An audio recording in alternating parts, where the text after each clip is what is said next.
Haleluya. Shalom Bapak Ibu Saudara. Shalom. Wajah-wajah yang luar biasa, wajah-wajah yang penuh dengan sukacita. Haleluya. Hari ini kita akan bersama-sama beribadah kembali di tempat ini Bapak Ibu Saudara. Seberapa kita yang ada, saya percaya kita mau menyenangkan hati Tuhan saja. Kita mengucap syukur buat penyertaan sepanjang minggu kemarin yang luar biasa ya. Biarlah terus kehidupan kita terus memancarkan kebaikan Tuhan. Haleluya. Kami mengucap syukur Tuhan buat kasih setiamu. Kami mengucap syukur buat anugerah-Mu. Hari ini Bapa, kami datang kepadamu Tuhan. Kami mau menyenangkan hati-Mu saja. Kami bersyukur buat kebaikan-Mu sepanjang minggu kemarin Tuhan. Engkau Allah yang luar biasa, Engkau Allah yang ajaib. Karena itu hari ini seberapa kami yang ada Tuhan, kami mau menyembah Engkau lebih lagi Tuhan. Kami mau tinggikan Engkau lebih lagi di tempat ini Tuhan. Kami berdoa kebaikan-Mu terus nyata Tuhan di ibadah kami dari awal, pertengahan hingga akhirnya. Engkau yang pimpin kami Roh Kudus. Terima kasih Yesus, terima kasih. Dalam nama Tuhan Yesus kami berdoa. Amin. Kita mau sembah Tuhan Bapak Ibu Saudara. Kita mau senangkan hati Tuhan lebih lagi. Karena hanya Dia yang layak kita sembah. Haleluya. Ya Rabba Shikara Bara Bara Bara Shikara. Ya Nama Shikara Bara Bara Bara Bara Bara Bara. Ya Nama Shikara Bara Bara Bara Bara Bara. Ya Nama Shikara Bara Bara Bara Bara Bara. Kami menyembah-Mu. Kami sembah Kau Yesus. Kami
Terima kasih Tuhan untuk pagi ini.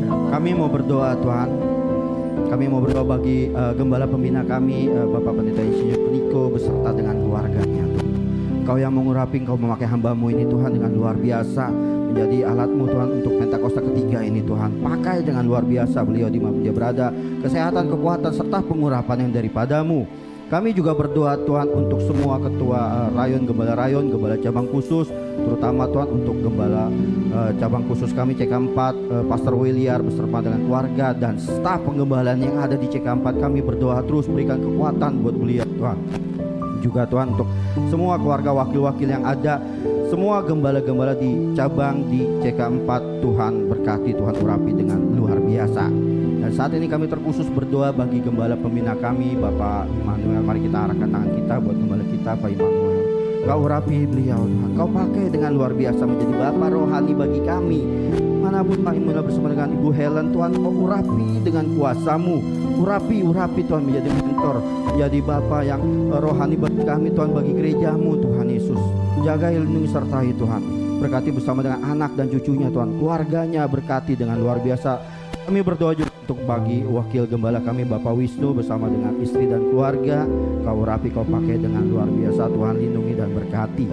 Dan saat ini kami berdoa untuk Indonesia. Damailah Indonesiaku. Kami berdoa untuk Indonesia sekali lagi. Damailah Indonesiaku. Kami doakan Tuhan untuk tahun 2024 Tuhan. Kami berdoa Tuhan untuk Kau tentukan, Kau yang pilih Tuhan, calon presiden yang nasionalis dan yang toleransi Tuhan. Engkau biar sertai bangsa ini Tuhan menjelang pemilu nanti Tuhan, biar semuanya situasinya boleh aman, terkendali Tuhan. Kami berdoa untuk pemerintahan saat ini berjalan, presiden, wakil presiden bersama dengan semua menteri-menteri yang ada dan semua jajaran pemerintahan dari yang tertinggi sampai yang terendah. Kau pakai mereka dan buat mereka bekerja dengan takut akan Tuhan. Makasih Tuhan. Kami berdoa juga untuk semua DPR, MPR, TNI, Polri, Hakim, Kejaksaan bersama semuanya Tuhan, mereka bekerja dengan takut akan Tuhan. Dan saat ini kami berdoa Tuhan untuk pencurahan Pentakosta ketiga biar terus terjadi dan mengakibatkan penuaian jiwa yang terbesar, yang terakhir Tuhan. Kami berdoa bagi semua Tuhan struktur gereja yang ada, GBI, COG Tuhan, ORU, WI Tuhan, dan EPT Tuhan. Kami doa Tuhan, pakai lembaga-lembaga ini Tuhan menjadi saluran berkat dan alat-Mu bagi bangsa-bangsa Tuhan.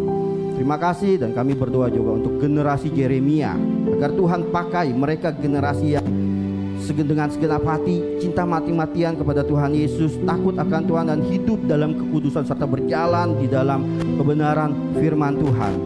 Dan saat ini kami berdoa bagi jemaat-Mu Tuhan, mereka yang datang dengan kelemahan tubuh, Engkau berikan kekuatan, kesehatan, kesembuhan. Kuatkan yang lemah, hiburkan yang susah, dan Tuhan beri jalan keluar bagi mereka setiap yang mengalami masalah. Terima kasih Tuhan, biarlah hidup kami terus tertuju kepada Tuhan hingga menjelang kedatangan Tuhan Yesus. Maranatha, datanglah Tuhan Yesus, dalam nama Tuhan Yesus. Haleluya, amin. Amin. Sekali lagi berikan kemuliaan buat Tuhan kita, saudara. Haleluya. Kita mau lebih lagi memuji, meninggikan Tuhan, karena hanya Tuhan yang layak ditinggikan. Haleluya.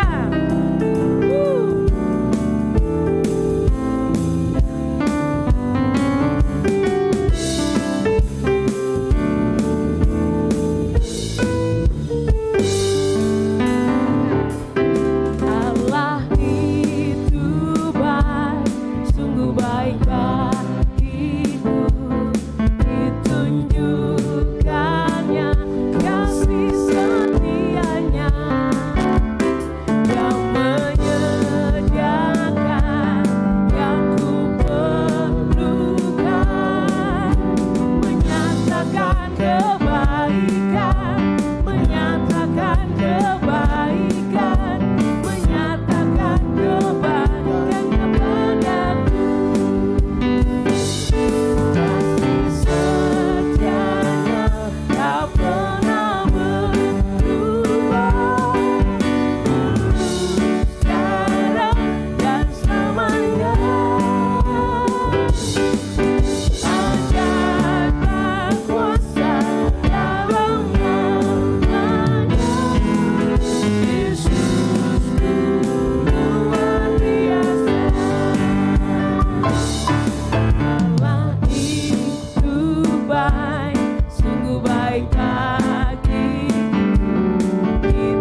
kita luar biasa, amin. Sekali lagi kita berikan kemuliaan buat Tuhan kita. Hanya Tuhan yang sungguh baik, haleluya. Bapak Ibu boleh goyang kanan, goyang kiri, haleluya. Tiada berkesudahan kasih setiamu Tuhan, selalu baru rahmat-Mu bagiku. Hari berganti hari, hari berganti hari, tetap kulihat kasih-Mu tak pernah berakhir di hidupku. Tuhan Yesus baik, Tuhan Yesus baik, sungguh amat baik untuk selama-lamanya. Tuhan Yesus baik, Tuhan Yesus baik, Tuhan Yesus baik, sungguh amat baik untuk selama-lamanya. Tuhan Yesus baik. Hari Jumat Tuhan katakan, ada berkesudahan. amin.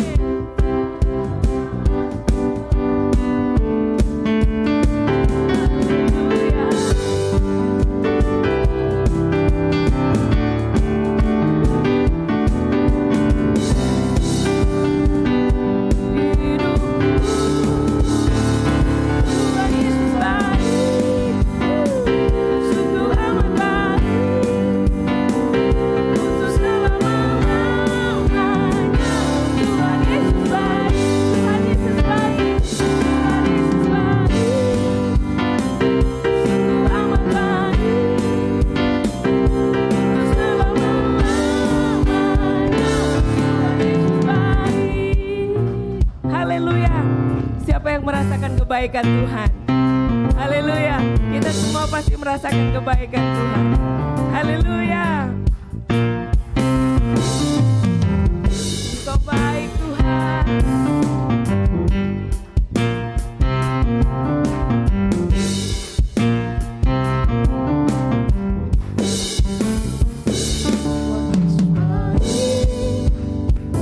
Sungguh amat baik untuk selama-lamanya.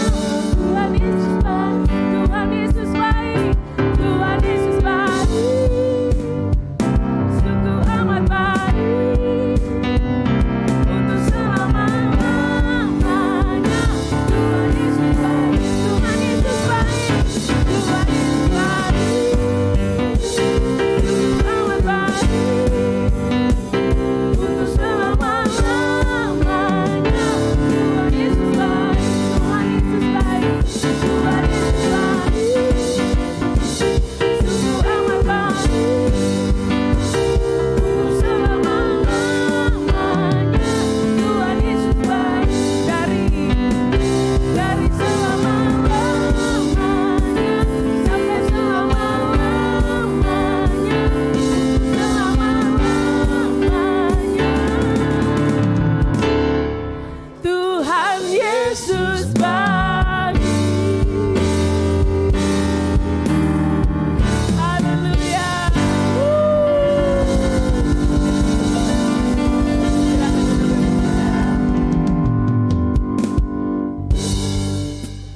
Haleluya. Terima kasih Tuhan. Engkau terlalu baik Tuhan. Engkau terlalu baik dalam hidup kami. Kami mau menyiapkan hati kami Tuhan untuk kebenaran firman-Mu disampaikan. Terima kasih Bapa, terima kasih. Terima kasih Yesus. Ya Rabashikara bara bara bara bara bara bashikara. Jesus, Jesus. Ya Rabashikara bara bara bara bara bara. Ya Rabashikara bara bara bara.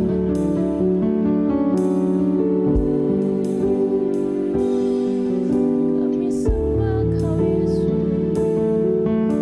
Kami sembah Kau Yesus. Kau yang ajaib.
dimuliakan di tempat ini. Engkau memberikan kami kesempatan untuk memuji dan menyembah Engkau. Luar biasa Tuhan Engkau. Urapi hamba-Mu, urapi kami semuanya, supaya kami memahami apa yang menjadi pesan-Mu Tuhan. Terima kasih, kemuliaan hanya bagi nama-Mu.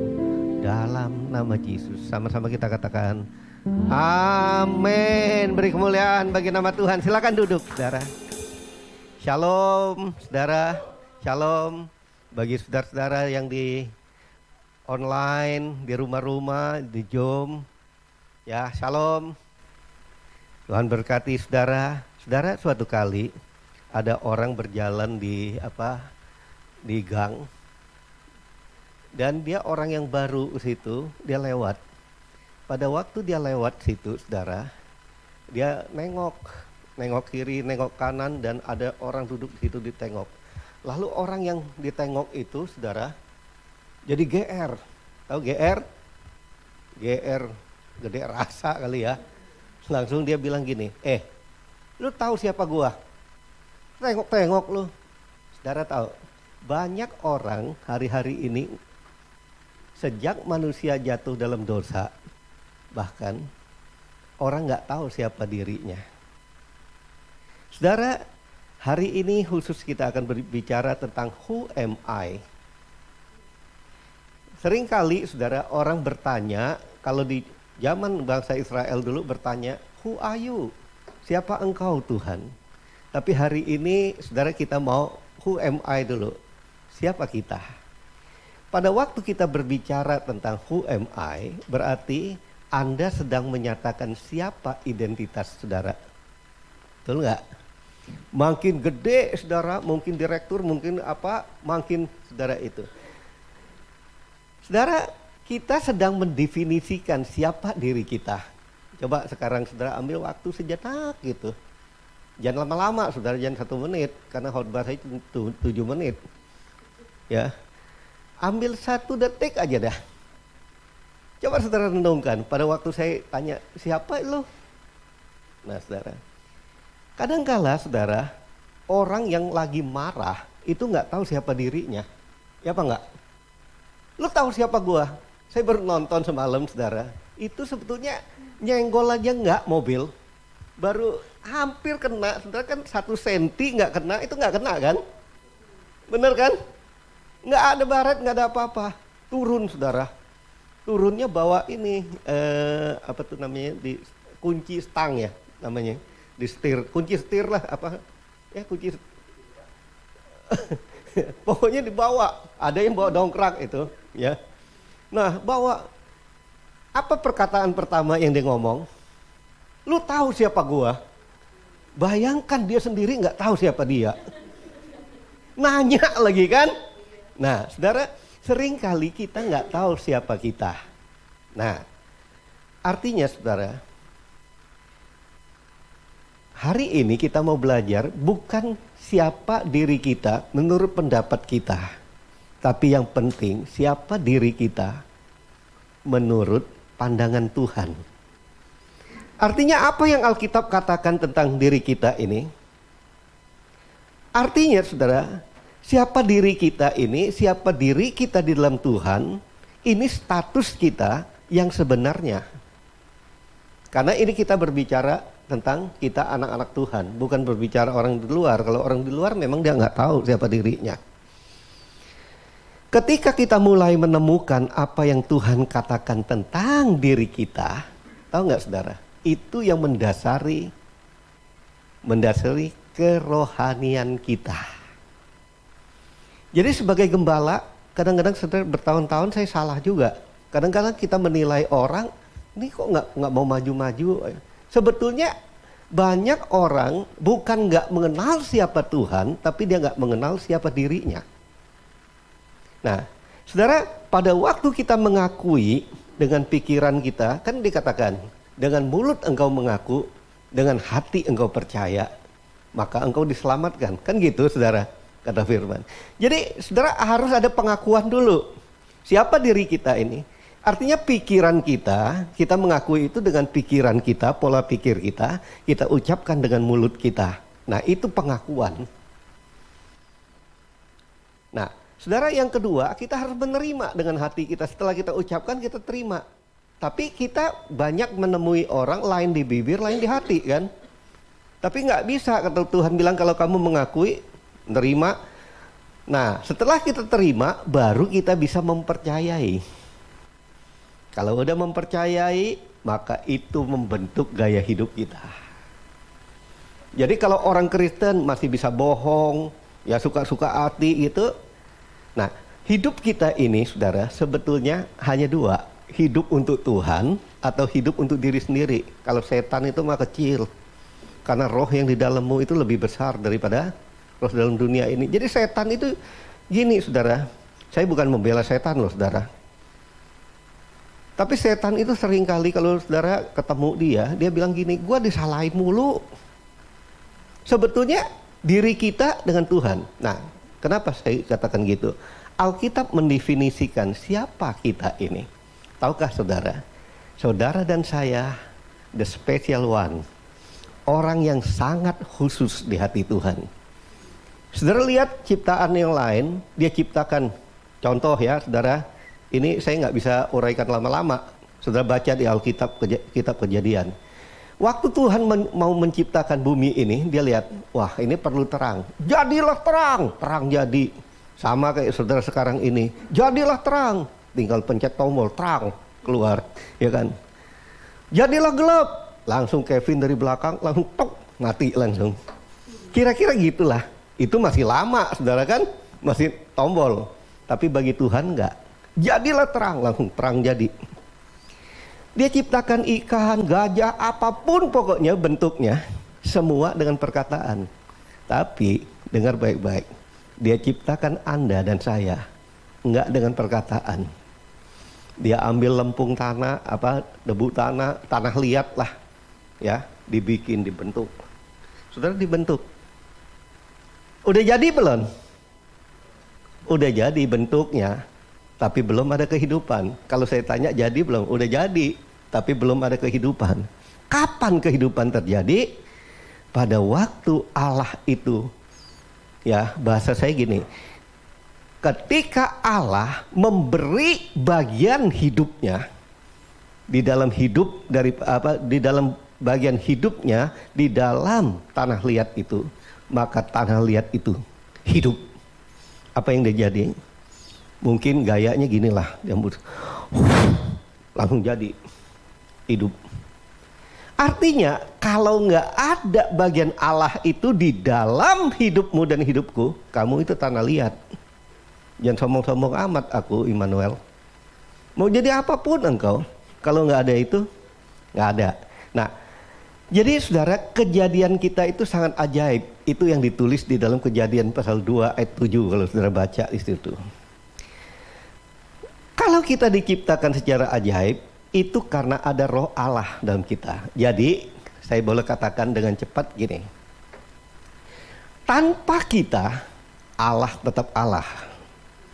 Tapi tanpa Allah, lu nggak ada apa-apa. Ini pakai gaya bahasa Ahok karena sekampung, seprovinsi kita. Tapi Ahok nggak kenal saya, gitu. Lu nggak ada apa-apa, jangan sombong lu, nggak ada apa-apa. Tapi kalau ada roh Allah dalam kita,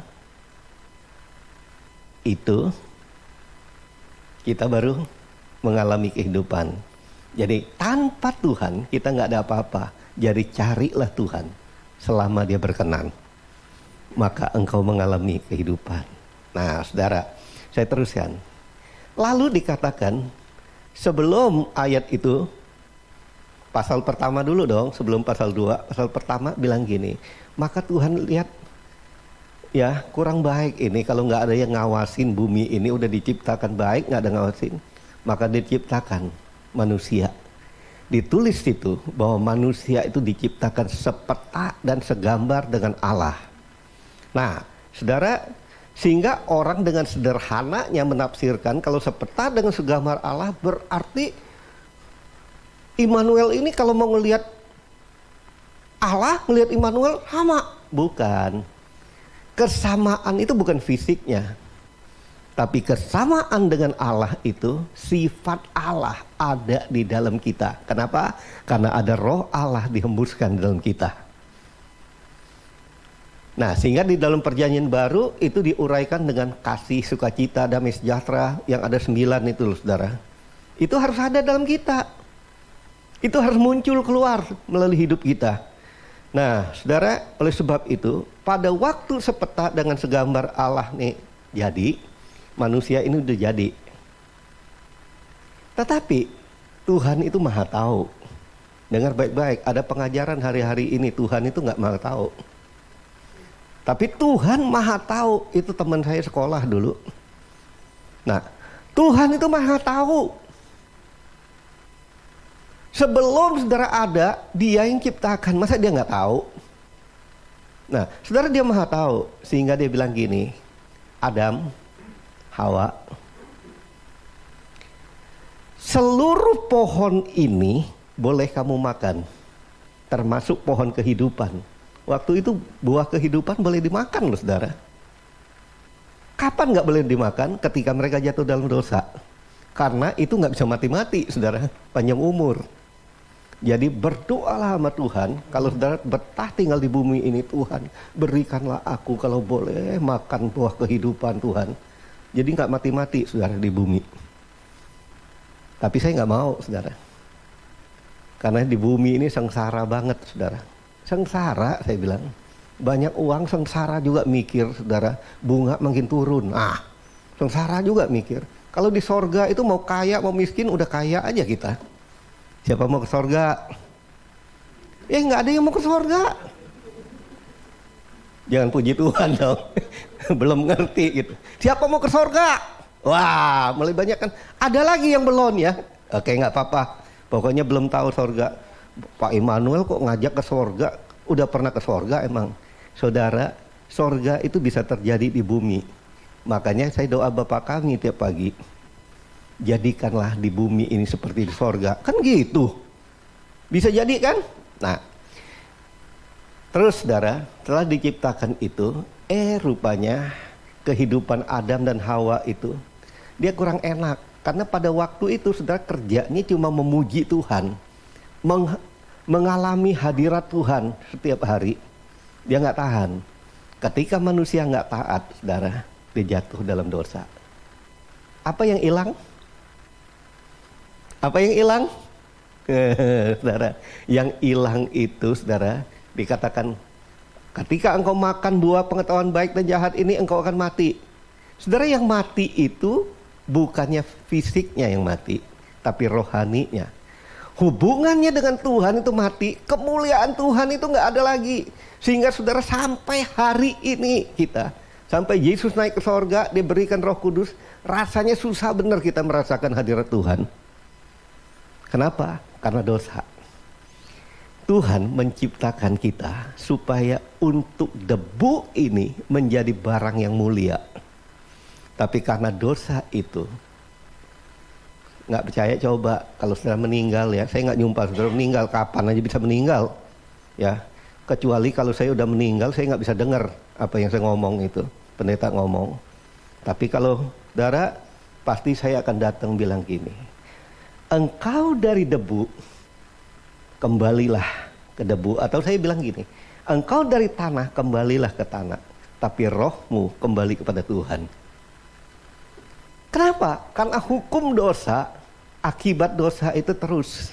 Walaupun Yesus telah mengampuni kita, akibatnya tetap. Jadi hukum Tuhan itu berjalan, saudara. Nah, gimana dong kalau gitu? Sehingga pada waktu manusia itu udah jatuh dalam dosa, Tuhan Yesus tahu manusia nggak bisa menyelamatkan dirinya sendiri.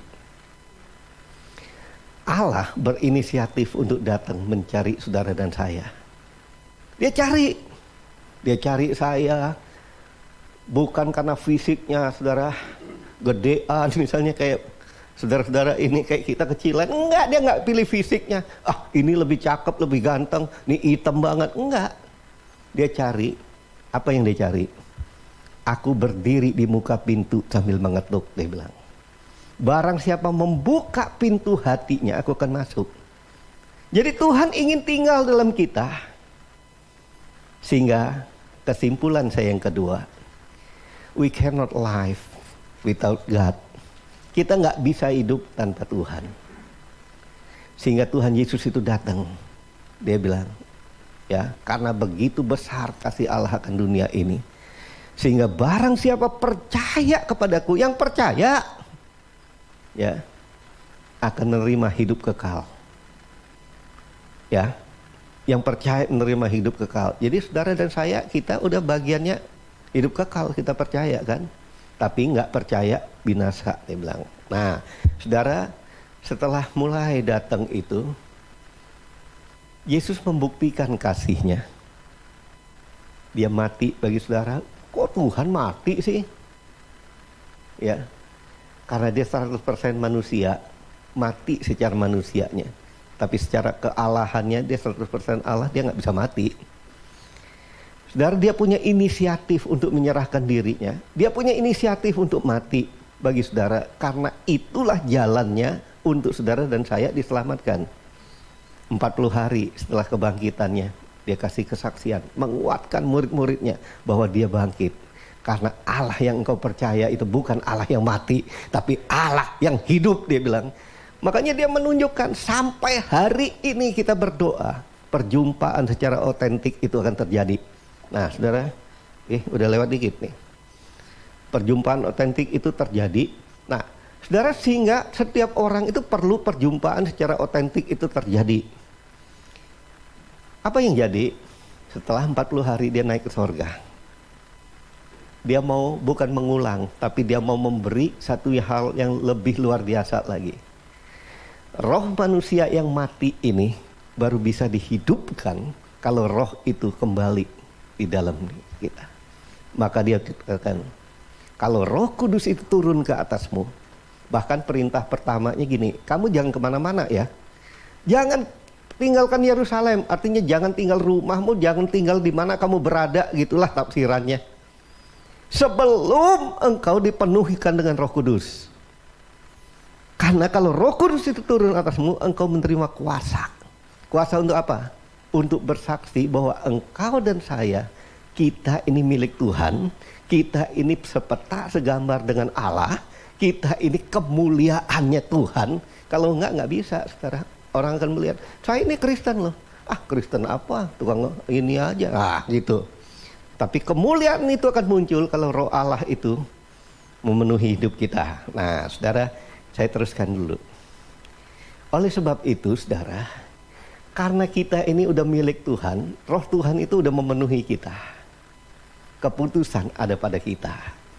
Maka yang ketiga saya bilang gini, today is my day. Hari ini adalah hari keputusan bagiku. Nggak salah dong, karena saya ngomong ya saya terjemah sendiri. Ini terjemahan saya. Kalau sudah terjemahan bahasa Inggrisnya suka hati saudara, tapi terjemahan saya gitu. Today is my day. Artinya hari inilah aku harus memutuskan hidup atau mati. Karena saya bilang gini, maybe tomorrow will be too late. Mungkin esok udah terlambat untuk berubah. Saudara, orang percaya itu nggak suruh terima Tuhan Yesus lagi, enggak, disuruh tobat. Bertobatlah sebelum Tuhan datang. Nah, saudara, Lukas 16 ayat 19-31 ceritakan tentang orang kaya yang tidak mau mengenal Tuhan. Tapi Lazarus mengenal Tuhan, dikatakan.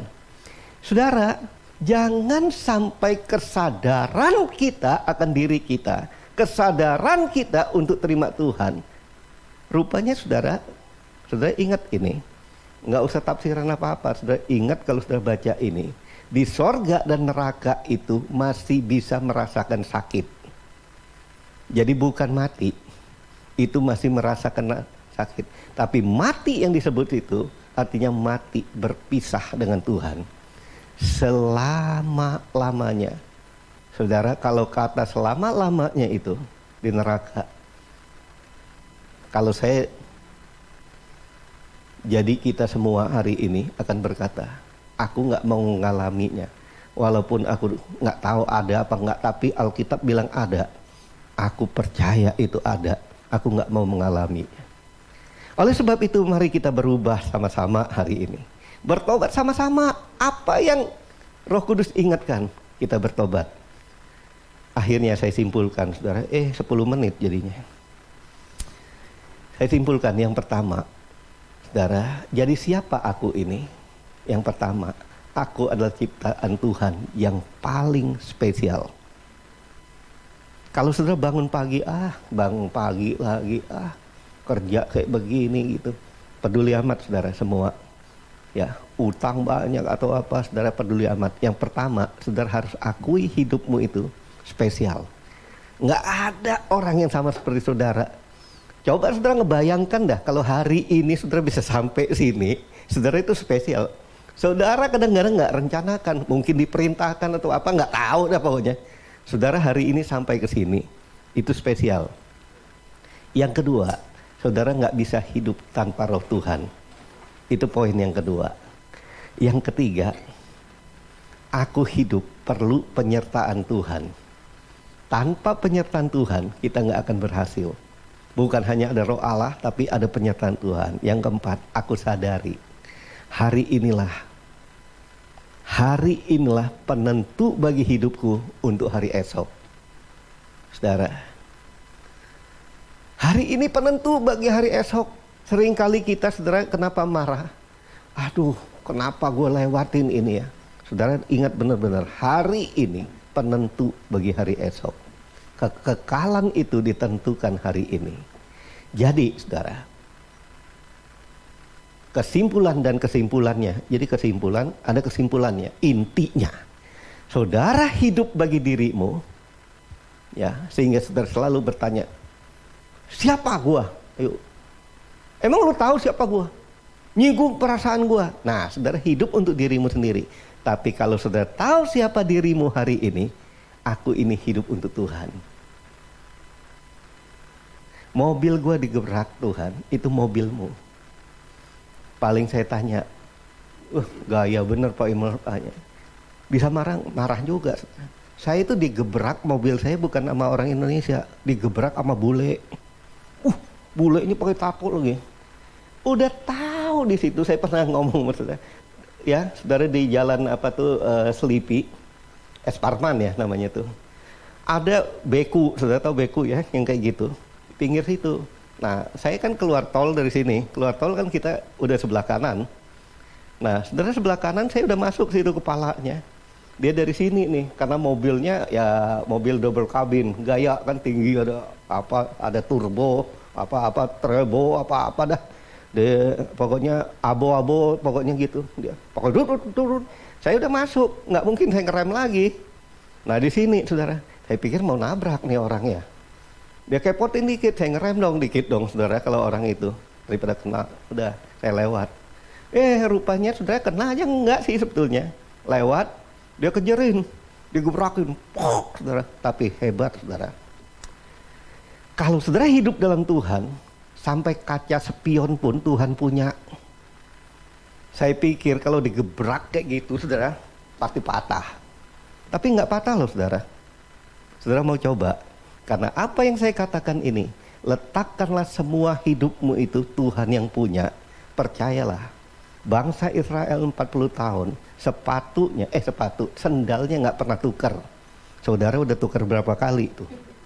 Ayo, kenapa? Karena penyertaan Tuhan. Tuhan berkati saudara.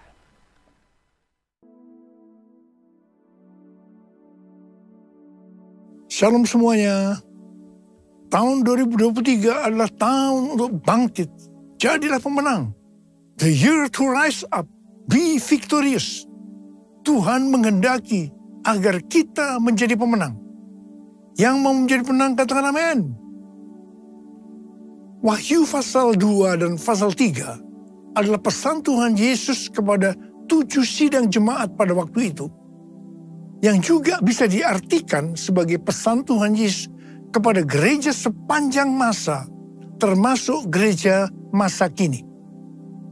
Setiap pesan Tuhan Yesus selalu diakhiri dengan kata-kata, barang siapa bertelinga, hendaklah mendengarkan apa yang dikatakan oleh Roh kepada jemaat-jemaat.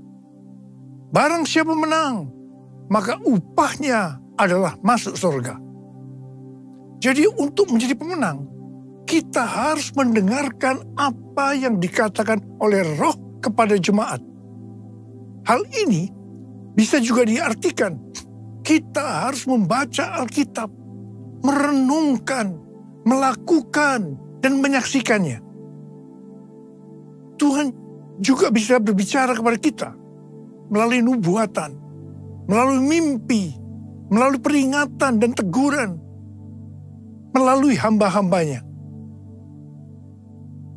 Hasil temuan dari Dr. George Barna, Direktur Research Cultural Research Center Arizona Christian University di Amerika Serikat yang dirilis pada tanggal 24 Mei 2022 menunjukkan bahwa hanya 37% pendeta Kristen di Amerika Serikat yang masih memiliki sudut pandang yang alkitabiah. Wow. Temuan ini tidak mengejutkan, mengingat pendeta dari kaum Injili yang percaya bahwa Alkitab adalah firman Allah yang benar dan dapat diandalkan untuk kehidupan manusia. Hanya 51% yang masih memiliki pandangan yang alkitabiah. Secara rinci, didapat data pendeta yang masih memiliki sudut pandang yang alkitabiah berdasarkan denominasi. Yang pertama, pendeta non-denominasi dan gereja-gereja independen itu 57%. Kemudian pendeta Protestan Injili 51%. Pendeta karismatik Pentakosta 37%. Pendeta Protestan Arus Utama 32%. Pendeta aliran kekudusan 28%. Pendeta Protestan kulit hitam 9%. Pastor Katolik Roma 6%. Berdasarkan jumlah jemaat yang dilayani, pendeta dengan jemaat kurang dari 100 orang itu 41%. Pendeta dengan jemaat antara 101 sampai dengan 250 orang 45%. Pendeta dengan jemaat 251 sampai dengan 600 orang 14%. Pendeta dengan jemaat lebih dari 601 orang hanya 15%. Data ini menunjukkan bahwa pendeta yang memiliki jemaat yang sedikit masih memiliki pandangan yang alkitabiah dibandingkan dengan pendeta yang memiliki jemaat dan jumlah besar. Pendeta yang memiliki jemaat kurang dari 250 orang berhasil mengintegrasikan iman mereka ke dalam perilaku sehari-hari melalui pemuritan yang terpadu, sehingga mereka tetap memiliki sudut pandang yang alkitabiah. Di era pasca pandemi, sekitar 9 dari 10 gereja di Amerika Serikat memiliki jemaat kurang dari 250 orang. Dari hasil survei ini didapat beberapa hal. Yang pertama, label gereja atau ciri khas sebuah gereja tidak lagi menggambarkan kualitas dari pendetanya. Contoh, label Protestan Injili yang berkonotasi gereja di mana Alkitab dihormati dan diajarkan sebagai firman Tuhan yang dapat diandalkan dan relevan bagi kehidupan manusia, ternyata hanya setengah dari pendetanya yang masih memiliki sudut pandang yang alkitabiah. Perbedaan yang mencolok antara pendeta yang memiliki pandangan yang alkitabiah dari kalangan Protestan dengan pastor Katolik, yaitu 40% berbanding 6%, ternyata tidak menghasilkan jemaat yang kualitasnya berbanding lurus. Studi di tahun 2021 mengungkapkan bahwa hanya 5% dari jemaat yang secara teratur menghadiri gereja Protestan Dan hanya 1% dari jemaat yang teratur menghadiri gereja Katolik yang masih memiliki pandangan yang alkitabiah. Hal ini menunjukkan tidak ada gereja dari golongan manapun yang menyelesaikan tugas dengan baik. Beberapa pengamat mengatakan bahwa gereja besar menarik jemaat dengan mengkompromikan Injil. Mengajarkan apa yang ingin didengar orang, bukan kebenaran sejati yang dinyatakan dalam Alkitab. Data dari penelitian di atas menunjukkan gereja besar cenderung tidak memiliki pendeta yang mempertahankan pandangan alkitabiahnya. Pendeta dari beberapa gereja besar menarik jemaatnya dengan mengajarkan standar budaya daripada standar Alkitab, dikarenakan pendetanya tidak memiliki pandangan yang alkitabiah. Pendeta yang tidak memiliki pandangan yang alkitabiah tidak akan bisa mengajarkan jemaatnya untuk memiliki pandangan yang alkitabiah. Melihat data-data ini, kita harus benar-benar introspeksi. Apakah saya hidup sesuai dengan firman Tuhan? Dan saya harap ini tidak terjadi di Indonesia. Salah satu cara untuk melihat apakah hidup kita sesuai dengan firman Tuhan adalah seperti yang disebutkan dalam Wahyu 2 ayat 1 sampai dengan 7. Yaitu apakah kita masih tetap memiliki kasih mula-mula. Apapun yang kita lakukan untuk melayani pekerjaan Tuhan, kalau itu tidak didasarkan kepada kasih yang mula-mula, Tuhan akan berkata kepada kita, betapa dalamnya engkau telah jatuh. Bertobatlah dan lakukanlah lagi apa yang semula engkau lakukan. Jika tidak demikian, aku akan datang kepadamu dan aku akan mengambil kaki dianmu dari tempatnya, jikalau engkau tidak bertobat. Sesuai dengan keterangan Alkitab penuntun hidup berkelimpahan, mengambil kaki dianmu, itu artinya Tuhan akan menolak dan mengeluarkan kita dari dalam kerajaannya. Jangan sampai kita mengalami hal yang seperti ini. Saya berdoa supaya setiap kita tetap dalam kondisi kasih mula-mula. Jesus,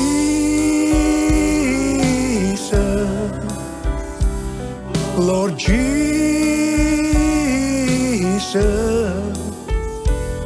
Lord Jesus, you're my first love.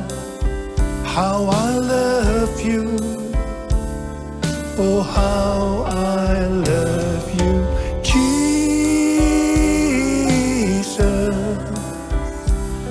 Lord Jesus,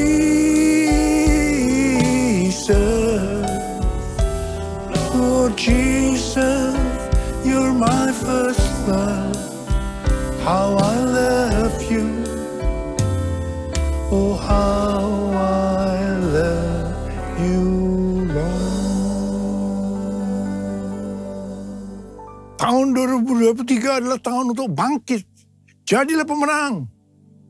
Elia menjadi pemenang melawan nabi-nabi Baal, sehingga membuat orang Israel bertobat. Orang Israel bertobat karena melihat api Tuhan turun. Api Tuhan turun karena doa Elia. Sebelum berdoa, yang dilakukan oleh Elia adalah memperbaiki mezbah Tuhan yang telah diruntuhkan. Artinya, memulihkan ibadah mereka kepada Tuhan. Pertama-tama yang dilakukan Elia adalah membuat mezbah dengan menyusunnya dari 12 batu. 12 batu berbicara tentang unity di antara suku-suku Israel. Untuk menjadi pemenang dalam hal memenangkan jiwa bagi Tuhan, yang paling utama harus terjadi unity di antara kita. Kita harus saling mengasihi. Yohanes 15 ayat 16 dan 17 berkata, bukan kamu yang memilih aku, tetapi akulah yang memilih kamu. Dan aku telah menetapkan kamu, supaya kamu pergi dan menghasilkan buah, dan buahmu itu tetap, supaya apa yang kamu minta kepada Bapa dalam namaku, diberikannya kepadamu. Inilah perintahku kepadamu, kasihilah seorang akan yang lain. Yohanes 13 ayat 34 dan 35 berkata, Aku memberikan perintah baru kepada kamu, yaitu supaya kamu saling mengasihi. Sama seperti aku telah mengasihi kamu, demikian pula kamu harus saling mengasihi. Dengan demikian, semua orang akan tahu bahwa kamu adalah murid-muridku, yaitu jikalau kamu saling mengasihi.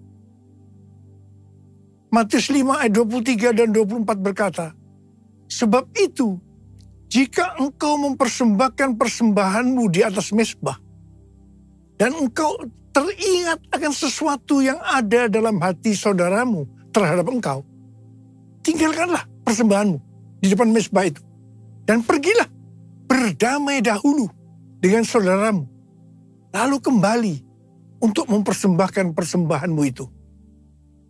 Supaya persembahan kita berkenan kepada Tuhan, maka kita tidak boleh ada ganjalan dengan orang lain. Kita tidak usah mempermasalahkan siapa yang benar dan siapa yang salah, tetapi supaya terjadi saling mengasihi dan inisiatif berdamai harus dari kita terlebih dahulu. Roma 12 ayat 18 berkata, Sedapat-dapatnya, kalau hal itu bergantung padamu, hendaklah engkau hidup dalam perdamaian dengan semua orang. Semua diberkati Tuhan. Mari, kita akan melihat contoh.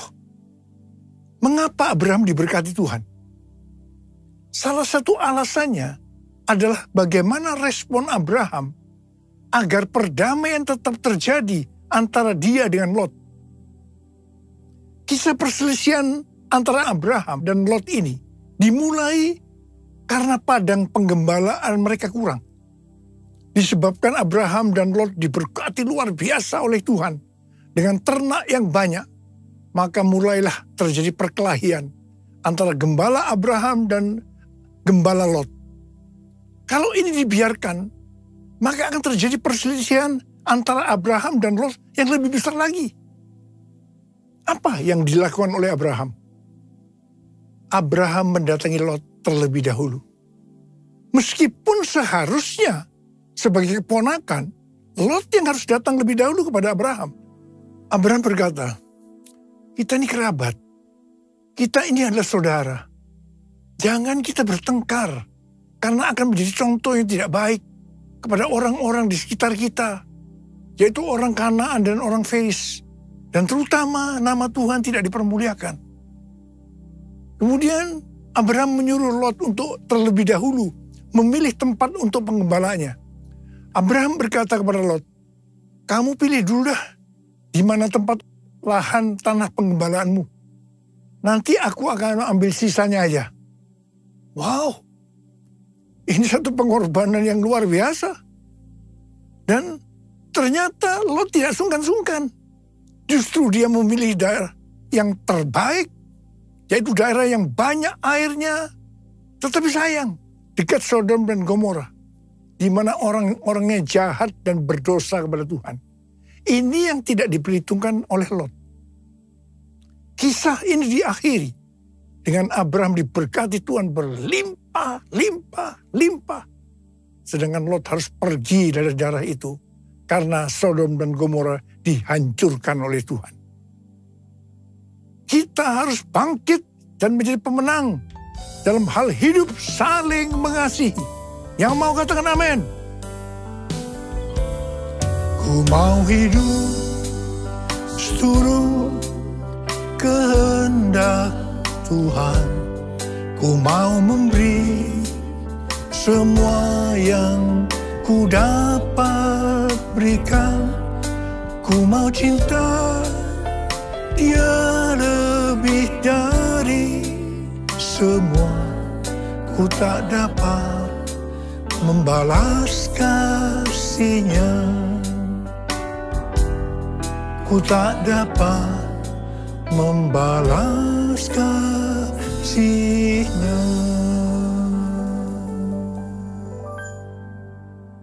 tanggal 21 sampai dengan 24 Juni 2023 di Amsterdam diadakan konferensi Empower 21 yang temanya adalah Everyone, a New Era of Evangelism. Ini diartikan sebagai munculnya cara penginjilan yang baru yang disebutkan sebagai Everyone. Konferensi ini disebutkan sebagai Everyone Conference 2023 di Amsterdam. Konferensi ini dihadiri lebih kurang 6.000 orang dari 130 negara. Dan yang ikut secara online 22 negara. Hampir semua yang terlibat dalam pelayanan. Saya berbicara 2 kali. Yang pertama di workshop. Dan yang kedua di Olympic Stadium pada hari terakhir. Saya diminta untuk berbicara tentang Pentakosta yang ketiga. Pada konferensi ini, Tuhan membukakan cara baru penginjilan kepada semua orang, everyone, sampai dengan tahun 2033. Artinya cara-cara baru untuk menyelesaikan amanat agung. Tahun 2009, Tuhan berbicara kepada saya sesuatu yang sangat serius tentang aku datang segera. Saya bertanya kepada Tuhan, apa yang akan Tuhan kerjakan? Dan apa yang harus kami lakukan? 6 bulan kemudian Tuhan menjawab pertanyaan saya dengan berkata, Aku akan mencurahkan rohku. Aku akan mencurahkan rohku, kata Tuhan. Pada waktu roh kudus dicurahkan, akan terjadi seperti di Yoel 2, ayat 28 sampai dengan 32. Akan ada 3 tanda yang terjadi. Tanda pertama, anak-anak, pemuda, orang tua akan dipakai Tuhan secara luar biasa. Haleluya. Tanda yang kedua, akan terjadi mujizat-mujizat secara luar biasa. Dan tanda yang ketiga, akan terjadi goncangan-goncangan yang luar biasa. Melalui 3 tanda ini akan terjadi penggenapan dari Yoel 2 ayat 32. Yaitu akan banyak orang yang berseru kepada nama Tuhan. Dan mereka yang berseru kepada nama Tuhan akan diselamatkan. Jadi akan terjadi penuaian jiwa besar-besaran. Tahun 2009 ini juga merupakan 100 tahun nubuatan dari William Seymour yang berkata pada tahun 1909 bahwa 100 tahun ke depan akan terjadi pencurahan Roh Kudus yang dahsyat, yang melebihi yang terjadi di Azusa Street. Gerakan ini tidak akan berhenti sampai Tuhan Yesus datang kembali. Amin.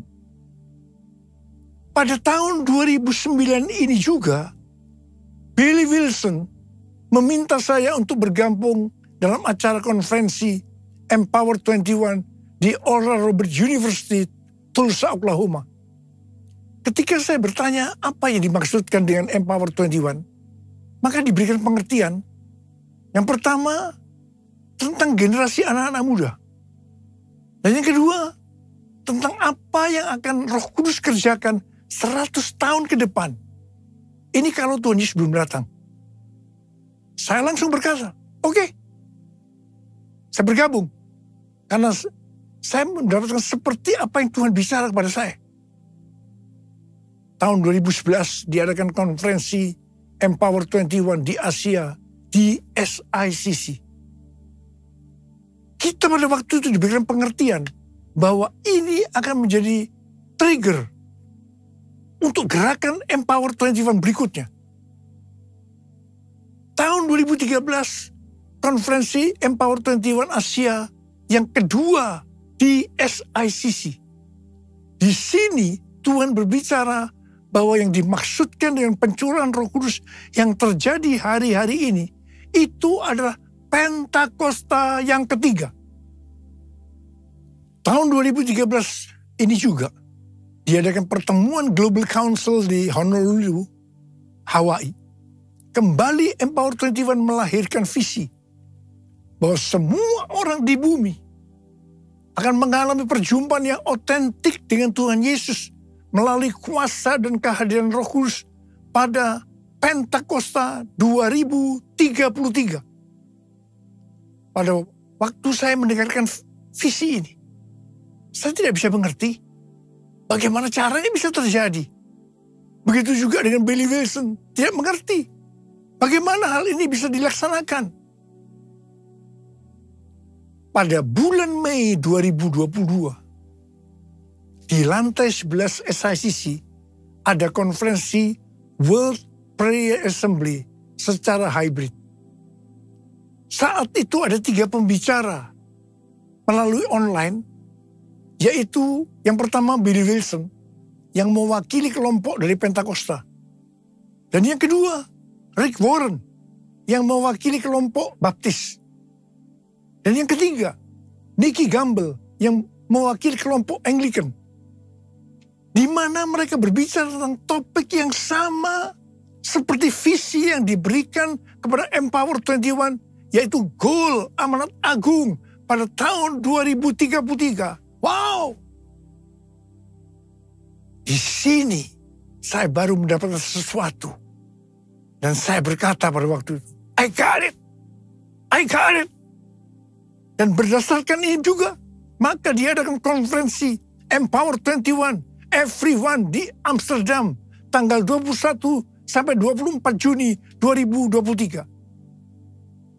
Tuhan menuntun kita untuk menyelesaikan amanat agung dengan memberikan pengertian bahwa dalam 10 tahun ke depan, setiap orang berhak untuk berjumpa dengan Tuhan Yesus secara otentik melalui kuasa dan hadirat Roh Kudus. Dan yang kedua, setiap kita mendapatkan kesempatan untuk memperkenalkan setiap orang kepada Tuhan Yesus. Ini dimulai dengan satu orang. Seperti pada waktu Tuhan Yesus berjumpa dengan perempuan Samaria dan orang di Gerasa yang rasuk banyak setan. Setelah mereka disembuhkan, dari satu orang, satu kota dimenangkan untuk Tuhan Yesus. Dan kita dituntun Tuhan. Cara penginjilan melalui kelompok kecil seperti KUL. Dan untuk menyelesaikan amanat agung, everyone, ini tidak bisa sendiri. Harus berkolaborasi. Denominasi harus unity dengan tidak menjelekkan satu dengan yang lainnya. Tetapi bersama-sama bergandengan tangan. Supaya setiap orang mendengar tentang Yesus dan berjumpa dengan Dia. Kita tidak perlu mempersoalkan tentang perbedaan doktrin. Yang penting, kalau visinya sama untuk menangkan jiwa bagi Tuhan Yesus, kita harus bergandengan tangan. Saya tahu ini pesan Tuhan yang sangat kuat untuk hari-hari terakhir ini. Bahwa kita diminta untuk unity. Berkolaborasi. Menghilangkan segala perbedaan-perbedaan yang ada selama ini. Tidak perlu dipermasalahkan. Dan mari bergandengan tangan untuk memenangkan jiwa bagi Tuhan. Saya percaya ini adalah pesan Tuhan buat kita semua. Dan mari, saya ajak saudara untuk angkat tangan. Kita akan berkata kepada Tuhan, satukan kami ya Tuhan bersama dengan tali yang tak putus. Satukan kami ya Tuhan bersama dengan kasih sempurna. Allah kami satu, Raja pun satulah. Tubuh Kristus satu, sebab itu ku nyanyi, sebab itu ku nyanyi.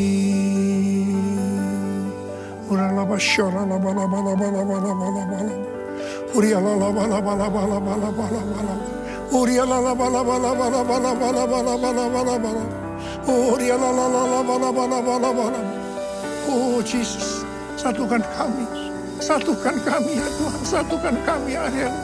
Kami tidak bisa sendiri-sendiri, tapi kami harus berkolaborasi dengan dasar unity satu dengan yang lain untuk memenangkan jiwa. Everyone.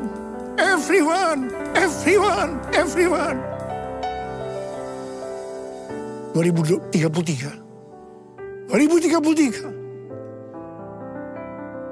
Kami tahu Tuhan, setelah amanat agung selesai, Engkau akan datang kembali. Sebab itu ku nyanyi, sebab itu ku nyanyi.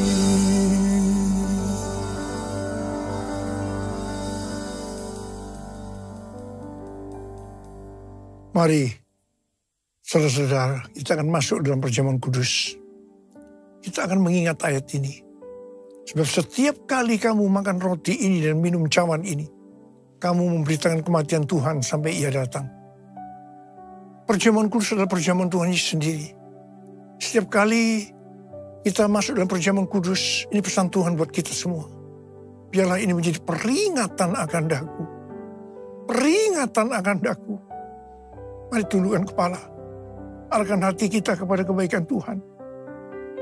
Bapa, siapakah kami sebelum kami mengenal Engkau? Kami semua orang berdosa. Upah dosa adalah maut, mati. Tapi Engkau yang tidak berdosa telah dijadikan dosa oleh karena kami.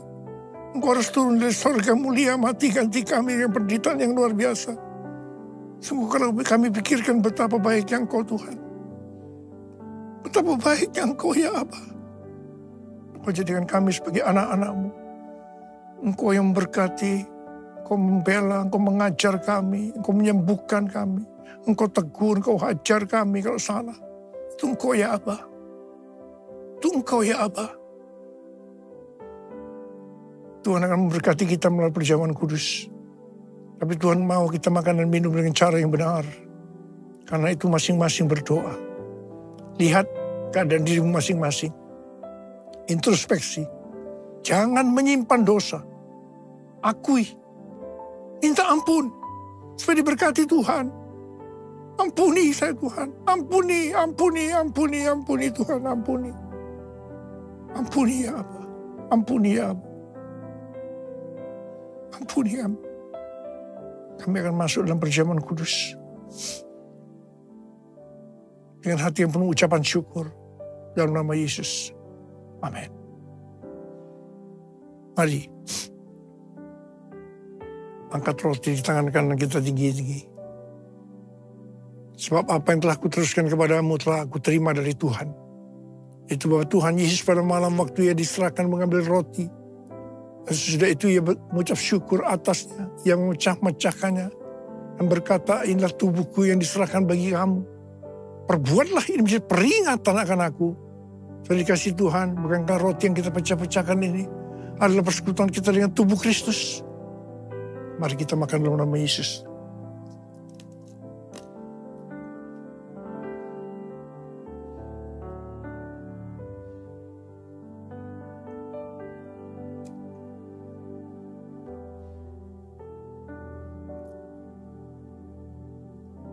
Angkat cawan di tangan kita tinggi-tinggi. Mungkin juga yang mengambil cawan sudah makan lalu berkata, cawan ini adalah perjanjian baru yang dimeteraikan oleh darahku. Perbuatlah ini setiap kali kamu meminumnya menjadi peringatan akan aku. Sudah dikasih Tuhan, bukankah cawan pengucapan syukur. Yang atasnya kita ucapkan syukur adalah persekutuan kita dengan darah Yesus. Mari kita minum dalam nama Yesus.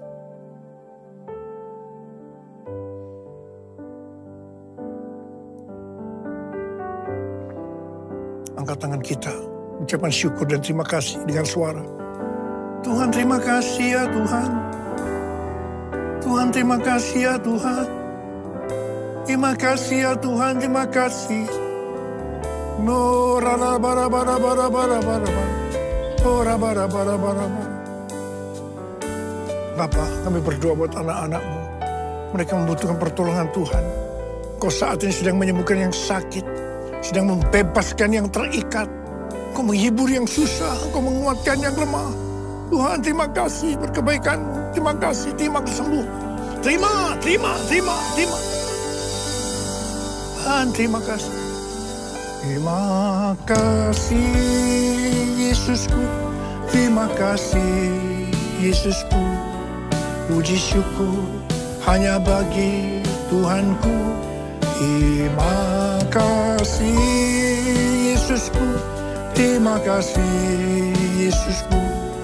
Puji syukur hanya bagi Tuhanku. Terima kasih. Terima kasih, Yesusku. Terima kasih, Yesusku. Puji syukur hanya bagi Tuhanku. Terima kasih, Yesusku. Terima kasih, Yesusku. Puji syukur hanya bagi Tuhanku. Puji syukur hanya bagi Tuhanku. Puji syukur hanya bagi Tuhanku.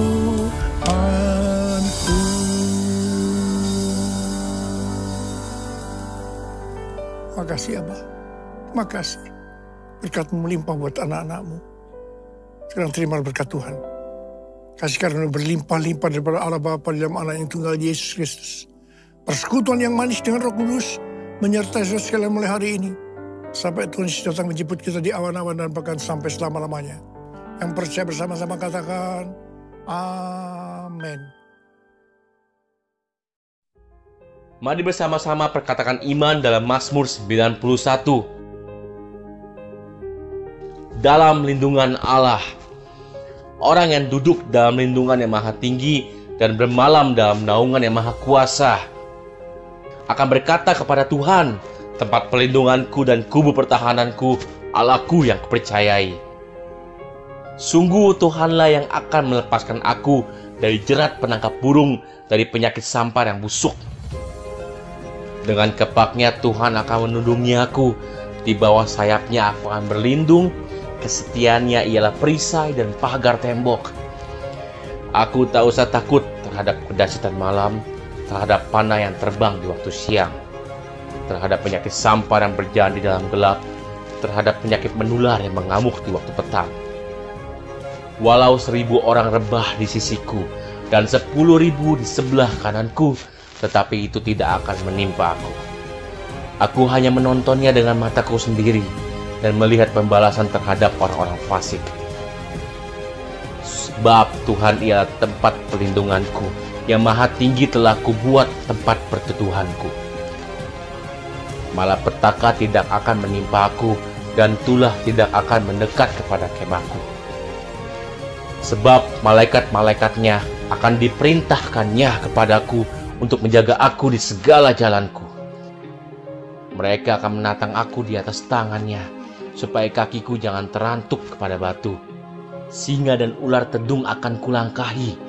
Aku akan menginjak anak singa dan ular naga. Sungguh hatiku melekat kepada Tuhan, maka Tuhan akan meluputkan aku. Tuhan akan membentengi aku, sebab aku mengenal namanya. Bila aku berseru kepada Tuhan, Tuhan akan menjawab aku. Tuhan akan menyertai aku dalam kesesakan. Tuhan akan meluputkan aku dan memuliakan aku. Dengan panjang umur akan Tuhan kenyangkan aku, dan akan Tuhan perlihatkan kepadaku keselamatan daripadanya. Amin.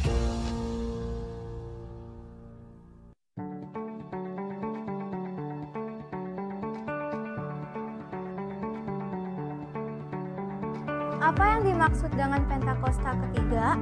1. Pentakosta ketiga adalah pencurahan Roh Kudus yang dahsyat di zaman ini melebihi yang terjadi di Azusa Street. 2. Pentakosta ketiga akan mengakibatkan penuaian jiwa yang terbesar dan yang terakhir sebelum Tuhan Yesus datang kembali. 3. Pentakosta ketiga akan membangkitkan generasi Yeremia, yaitu anak-anak muda yang dipenuhi Roh Kudus, cinta mati-matian kepada Tuhan Yesus, tidak kompromi terhadap dosa, dan akan bergerak untuk memenangkan jiwa. 4. Pentakosta ketiga lahir di Indonesia dan bergerak ke bangsa-bangsa.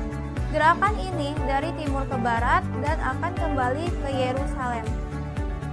5. Pentakosta ketiga akan memberikan kuasa untuk menyelesaikan amanat agung, dan setelah itu Tuhan Yesus datang kembali. Amin.